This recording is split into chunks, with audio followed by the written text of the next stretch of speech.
যারা যারা বলে হযরত তারেক রহমান, আমাদের একজনই আছে হযরত মুহাম্মদ সাল্লাল্লাহু আলাইহি সাল্লাম, উনি হলো আমাদের হযরত। এই ছাড়া এই বাংলাদেশের ভিতরে পুরো বিশ্বের ভিতরে হযরত কেউ নাই। হযরত মুহাম্মদ সাল্লাল্লাহু আলাইহি সাল্লামের অসম্মান যারা করে তারাই মনে করেন এই এই এই সংসদে গিয়ে তারাই বসতে পারে। ওই সংসদে কারা বইছে? আমার মতন রিক্সাওয়ালা সংসদে গিয়ে বসতে পারে নাই। কারা বইছে? ঋণ খেলাপিরা বইছে। যারা ঋণ খেলাপিরা বইছে, আজকে দেখেন আজকে কত কোটি টাকা ঋণ হয়েছে। এই ঋণ কাদের উপর দিয়ে উঠাবে? এই ঋণ আমাদের মাথার উপর দিয়ে উঠাবে। জনগণের সব মাথার উপর দিয়ে উঠাবে। জনগণ যদি এখন না বুঝে, জনগণ আর কদিন পরে জনগণের হাতে নিজে কামড় দিব। জনগণ যদি না বুঝে, আমি সুজন নেইনসাফের কথা বলে যাব, যতদিন বাইচে আছি নেইনসাফের কথা বলে যাব। আমি কেউরে ভয় পাই না, একমাত্র আল্লাহ ছাড়া। আমার বাংলাদেশের ভিতর কোনো ফেসিবাদ থাকবে না।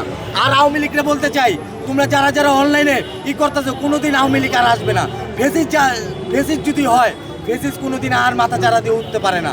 বাংলাদেশের জনগণ তোমাদেরকে বরকট করছে।